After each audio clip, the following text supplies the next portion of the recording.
Perkenalkan, saya Emita Bawati yang akan memandu talkshow kita siang ini. Sebelumnya izinkan saya untuk memperkenalkan dua narasumber yang sudah hadir bersama kita di sini. Narasumber yang pertama adalah Romo Markus Marcelinus Hardo Iswanto, CM. Selamat siang, Romo. Selamat berjumpa. Beliau adalah Romo Kepala Paroki Kristus Raja Surabaya sejak 22 November 2020. Sebelumnya beliau bertugas di Gubuk Lasaris Pare Kediri yang merupakan pusat pertanian organik, mandiri energi, dan mengembangkan energi terbarukan dari biogas. Kita lanjut untuk narasumber kita yang kedua, yaitu Romo Diosesan Robertus Tri Budi Widianto, MPD. Selamat siang Romo, selamat berjumpa. Beliau adalah Romo Ketua Komisi Pendidikan Keuskupan Surabaya. Beliau adalah juga Ketua Yayasan Yohanes Gabriel Perwakilan 2 Surabaya. Apresiasi yang tidak terhingga kami sampaikan pada Romo berdua yang sudah berkenan hadir dan berdialog bersama kita siang ini.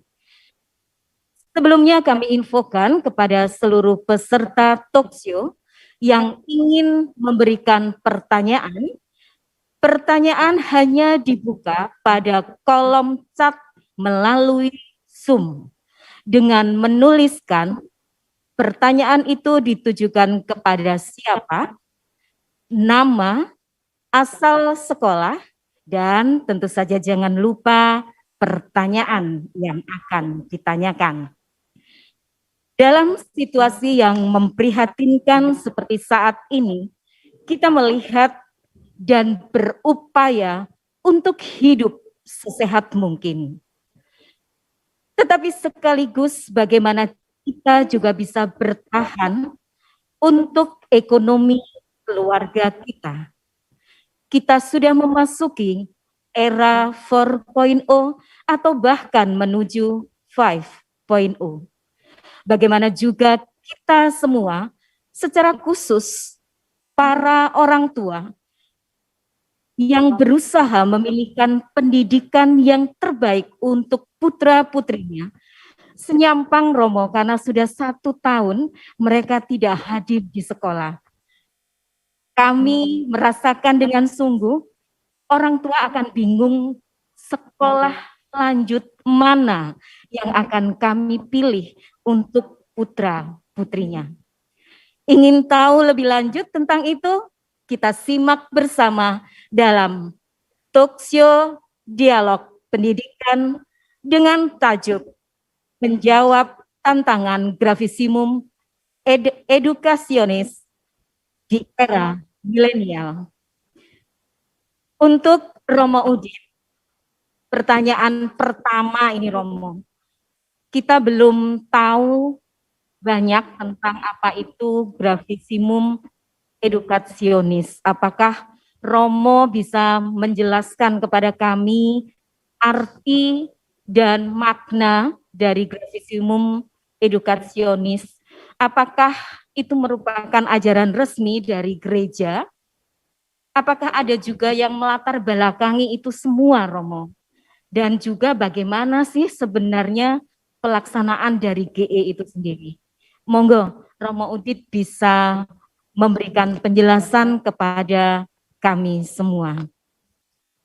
Salam sehat untuk kita semua. Berbahagia sekali saya hadir di sini bersama dengan Anda semua, seluruh peserta dialog pendidikan ini ya. Sesuatu yang menarik dari judul atau tajuk yang ditampilkan di dalam dialog ini, yaitu bagaimana menjawab tantangan implementasi dari grafisimum edukasionis di era milenial ini. Seperti kita ketahui, grafisimum edukasionis ini merupakan salah satu pernyataan dari Konsili Vatikan kedua yang di era Paus Paulus ke-6 ya dimunculkan itu pada tanggal 28 Oktober tahun 1965. Jadi kalau sekarang tahun 2021 kalau kita hitung kira-kira usianya sudah 56 tahun gitu ya. Jadi kalau kita memakai judul ini bentuk bagaimana mengaktualisasikan atau mengimplementasikan di zaman yang sudah 50 tahun berlalu dari pernyataan Konsili Vatikan kedua ini. Nah, perlu kita ketahui bahwa dari judulnya saja, grafisimum edukasionis itu secara harfiah mau mengatakan sangat pentingnya pendidikan. Ya. Maka ini adalah sebuah pernyataan tentang pendidikan Katolik yang diberikan oleh Paus Paulus ke-6 kepada seluruh umat Katolik tentunya bagaimana untuk melihat dan mensikapi pentingnya pendidikan, khususnya pendidikan Katolik ini untuk generasi gereja kita. Nah pertanyaannya kemudian nanti sekarang ini bagaimana tantangannya, ya tentu nanti kita akan melihat itu. Boleh saya paparkan langsung? Monggo, ya, baik. Nah, dari grafisimum edukasionis artikel, dari dokumen tentang gereja, tentang sekolah Katolik, ini sebenarnya ada banyak dokumen. Bisa kita lihat di layar ya.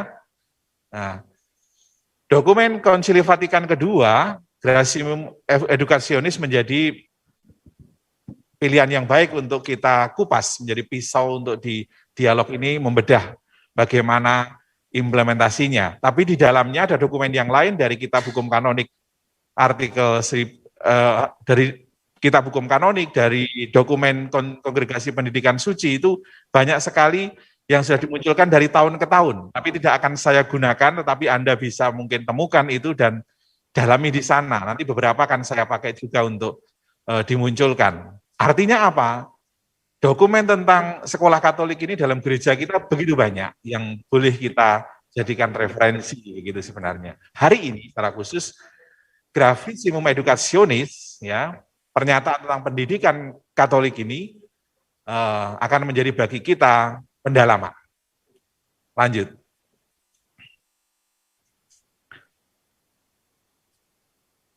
Konsili Vatikan kedua, saudara-saudari yang terkasih, ya, mengatakan bahwa di antara upaya pendidikan, sekolah mempunyai makna yang istimewa. Sekolah itu merupakan sesuatu sarana yang istimewa karena di dalamnya itu begitu kompleks untuk bisa mengembangkan akal budi dengan segala struktur, sistem, kurikulum, dan sebagainya. Nah, grafisimum edukasionis artikel 5 mengatakan bahwa sekolah merupakan suatu pusat kegiatan kemajuan serentak, melibatkan keluarga, guru, bermacam perserikatan yang majukan hidup berbudaya, kemasyarakatan, dan keagamaan, dan masyarakat. Artinya apa?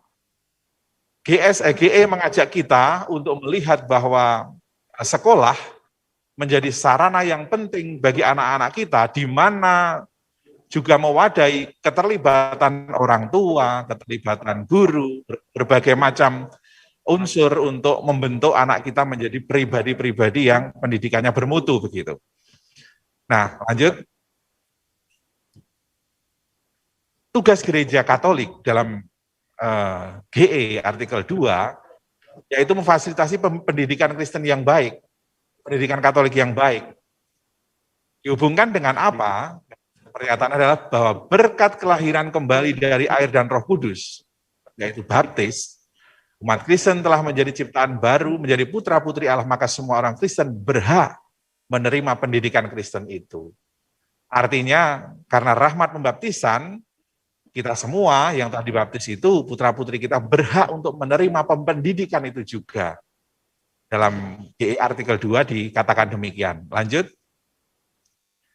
Lalu, ada yang khas dari sekolah Katolik, itu apa? GE artikel 8 mengatakan bahwa kehadiran gereja di dunia ini secara khas itu tampak melalui sekolah Katolik. Ya. Kehadiran gereja yang khas, maka dalam misi gereja sejak awal selalu ada yang namanya sekolah-sekolah Katolik dikembangkan di mana-mana sejak para misionaris datang. Ciri khasnya apa? Ya, ciri khasnya ialah bahwa di lingkungan sekolah itu dijiwai semangat Injil, yaitu kebebasan, cinta kasih, ya, di mana kaum muda itu mengembangkan juga kepribadian mereka supaya berkembang sebagai ciptaan. Sebab untuk itulah mereka dibaptis. Ya, dalam baptisan itu dimaknai dalam sekolah Katolik, yaitu sekolah lingkungan yang mengembangkan nilai-nilai Injil, yaitu kebebasan dan cinta kasih. Dipertegas oleh Paus Benediktus, ya, bahwa pendidikan itu terintegrasi dengan misi gereja. Antara sekolah dan gereja ini berjalan bersama-sama dalam rangka pewartaan atau kabar sukacita. Maka penting bahwa di setiap institusi Katolik, terutama sekolah itu, adalah perjumpaan Allah yang hidup, yaitu Yesus Kristus yang menyatakan kasih dan kebenarannya yang mengubah. Artinya siapa yang terlibat dengan pendidikan Katolik di sekolah Katolik itu berjumpa dengan Yesus di sana. Ciri khas sekolah Katolik ada itu. Lanjut. Misi gereja Katolik dulu, kini, dan mendatang. Ini hanya untuk menjelaskan bagaimana perkembangan sekolah-sekolah Katolik dari dulu hingga sekarang. Lanjut.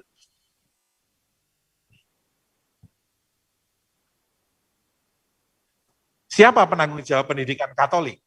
Pertanyaan kita kemudian. Dan ini yang ada di dalam GE, mari kita lihat, ya. Semua dokumen gereja, termasuk kalau tadi GE sudah pasti, Gratiae Educationis, lalu termasuk juga di dalamnya nanti hukum kanonik, menegaskan bahwa tokoh penanggung jawab pendidikan Katolik sebenarnya adalah orang tua dan gereja. Ini perlu kita ketahui dan sadari bersama. Siapa penanggung jawab pendidikan Katolik? Dokumen gereja mengatakan adalah orang tua dan gereja. Coba kita lihat selanjutnya. Orang tua, ya. Karena orang tua yang pertama-tama berinteraksi secara langsung dengan anak, maka harus diakui sebagai pendidik yang pertama dan utama. Ingat ya, orang tua tidak boleh kemudian menyerahkan tugas ini, hakikat ini kepada lembaga atau institusi yang lain. Mereka harus menyadari saya adalah yang pertama dan utama penanggung jawab atas pendidikan itu. Nah, kemudian dalam kanon KHK 793, orang tua juga para pengganti mereka berkewajiban untuk mendidik anaknya. Maka orang tua Katolik mempunyai tugas juga memilih sarana, lembaga yang menyelenggarakan pendidikan Katolik untuk anak mereka dengan baik. Nah, ini ya. Tanggung jawab itu kemudian mengalir, kalau dalam KHK mengatakan boleh berkewajiban untuk memilih, ya, mempunyai tugas juga memilih sarana atau lembaga yang menyelenggarakan pendidikan Katolik untuk anak-anak mereka. Lanjut. Penanggung jawab yang kedua adalah gereja, di mana dalam KHK 528, pastor paroki terikat kewajiban untuk mengusahakan agar sabda Allah diwartakan, ya, melalui hulmili, katekese, dan sebagainya, memberikan pengajaran, ya. Lalu juga memperhatikan secara khusus pendidikan Katolik anak-anak dan kaum muda. Ini tanggung jawab gereja di dalam pendidikan Katolik. Ya. Memberikan bantuan kaum beriman Kristiani, mengusahakan agar warta Injil tersampaikan dengan baik. Ini kalau yang dikatakan oleh hukum kanonik. Lanjut. Bagaimana pendidikan di sekolah Katolik? Kita lihat. dalam tadi tulisan dari The Catholic School tahun 1977 memberikan peringatan, suatu warning. Sekolah Katolik kehilangan tujuannya jika tidak mengacu terus-menerus pada Injil dan sering melakukan perjumpaan dengan Kristus. Ini peringatan dalam arti nanti kekhasan kekatolikan ini tidak boleh hilang, karena ini adalah nilai yang utama dari sekolah Katolik. Sekolah Katolik tidak bisa tanpa itu, karena dia memperoleh semua energi yang diperlukan untuk pekerjaan pendidikan itu dari Kristus. Dengan demikian menciptakan dalam komunitas sekolah suasana yang direspaki semangat Injil dan kebebasan dan cinta. Ini dari The Catholic School. Lanjut. Lanjut saja. Ini uraian juga. Nah, ini yang saya pikir penting untuk bagi kita semua. Ada satu tulisan dari John Michael Miller, CSB, ini seorang pastor, juga kemudian menjadi uskup. Dia adalah sekretaris dari Kongregasi Pendidikan Katolik dari Kepausan tahun 2003 sampai 2007, kalau nggak salah. Dia menjabarkan bagaimana 5 karakter dasar dari sekolah Katolik. Ya, tadi kan GS sudah mengatakan ciri khasnya apa sekolah Katolik itu. Ya, tadi dikatakan dalam lingkup kehidupan lingkungannya dikembangkan nilai-nilai Injil, kebebasan, cinta kasih di dalam konteks pembelajaran di sekolah. Lalu 5 karakter itu dijabarkan oleh Miller sebagai berikut. Yang pertama, inspirasi oleh visi ilahi. Yang kedua, sebelumnya saya uraikan semuanya dulu. Yang kedua, berdasarkan antropologi Kristiani. Yang ketiga, dijiwai oleh komunio dan komunitas. Yang keempat, kurikulum sekolah yang diterangi oleh Injil. Dan yang kelima, menjadi saksi Injil. Ini kekhasannya. Coba mari kita lihat satu persatu. Diinspirasi oleh visi ilahi itu seperti apa? Bahwa gereja memandang pendidikan adalah proses untuk membentuk manusia yang mencapai kehidupan yang akan datang juga, yaitu dimensi eskatologis. Artinya apa? Ya, tujuan pendidikan Katolik membentuk pribadi yang baik di masyarakat, mengasihi Allah dan sesama, menjadi garam dan terang dunia, untuk memenuhi tujuan utama yaitu menjadi orang kudus. Artinya apa? Orientasinya, visinya itu bukan hanya untuk yang jangka pendek, kehidupan di dunia ini, tetapi juga mengarahkan pribadi itu terarah pada relasinya dengan Allah. Jadi dimensi eskatologis itu menjadi ciri khas dari sekolah Katolik juga. Maka kalau ditanyai, kamu sekolah untuk apa? Ya, kalau jawabannya biar pinter gitu ya. Apa cukup hanya sekedar pinter?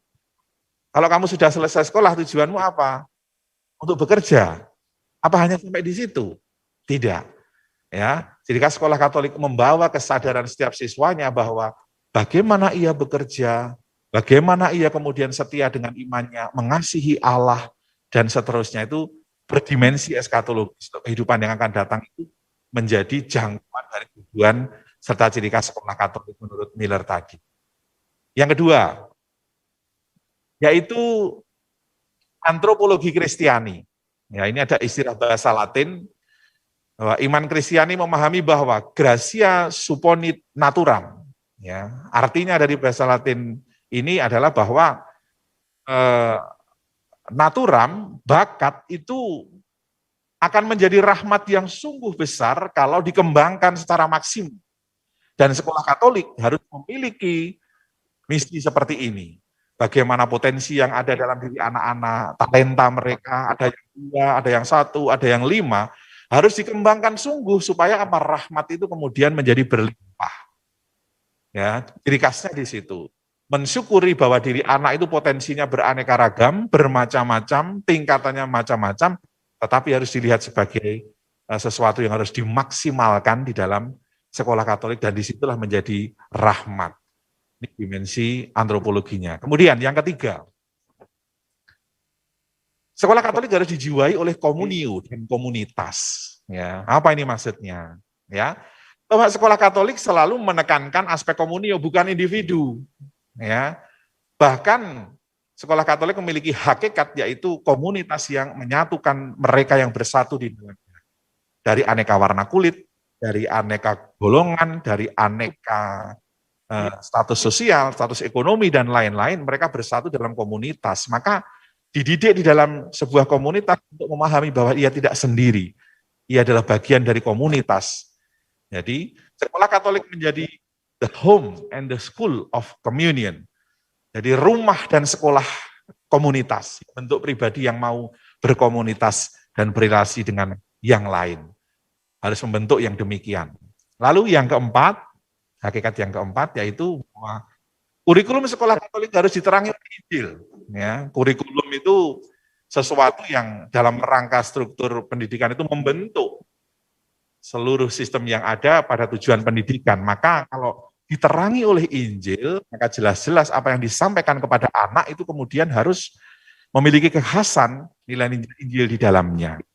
Satu hal yang saya catat, bahwa sekarang di sekolah-sekolah negeri pun menerapkan apa yang namanya refleksi, ya, refleksi pedagogis yang dulu sudah dimulai oleh pendidikan Katolik sejak dahulu kala, yang menerjemahkan bagaimana apa yang diajarkan di kelas, kurikulum yang ada itu harus sampai pada kehidupan yang nyata, ya, karena kita memiliki apa namanya slogan bahwa non scholae sed vitae discimus, ya, kita belajar itu bukan untuk nilai tapi untuk hidup. Maka saat guru mengajar, dia harus juga memberikan refleksi bagaimana apa yang saya ajarkan untuk hidup, kehidupan bagaimana. Maka ada refleksi. Sekarang itu materi ini misalkan diajarkan, ya, lalu refleksi saya untuk hidup apa, gandengan tema ini, materi yang saya pelajari dengan kehidupan apa. Itu baru bagi masyarakat di luar sana. Tapi bagi kita sebenarnya sudah sejak lama itu ditanamkan. Maka kurikulum yang mengajak kita adalah sebenarnya kurikulum yang diterangi oleh Injil, yang pada saat kita belajar materi apapun itu, pelajaran apapun itu, harus kita tahu bagaimana implementasinya atau prakteknya di tengah kehidupan sehari-hari yang diterangi oleh semangat Injil. Ya, baik. Lanjut 5 terakhir. Yang karakter kelima adalah menjadi saksi Injil. Artinya apa? Sekolah Katolik, baik gurunya, karyawannya, siapapun juga termasuk muridnya, itu harus yang bekerja di dalamnya itu menjadi saksi Injil, kabar gembira itu. Tidak sungguh menjadi kontradiktif pada saat di sekolah Katolik yang namanya sekolah Katolik, yang terjadi di dalamnya adalah keributan antara guru dengan guru, guru dengan orang tua, siswa dengan guru, siswa dengan siswa. Sebagus apapun sekolah itu, bangunannya, gedungnya, ya, sebenar apapun itu sekolah itu, kalau komunitas itu kemudian menjadi komunitas yang tidak menjadi saksi akan Injil itu, maka omong kosong. Kita sungguh meyakini bahwa karakter yang kelima ini, siapapun di dalamnya, para guru, karyawan, siswa harus menjadi saksi di dalam Injil untuk hidup sehari-hari. Demikian dulu, saya batasi ini supaya nanti ada ruang tanya jawab yang lebih luas. Terima kasih Romo Udit yang sudah memaparkan banyak hal tentang GE itu sendiri.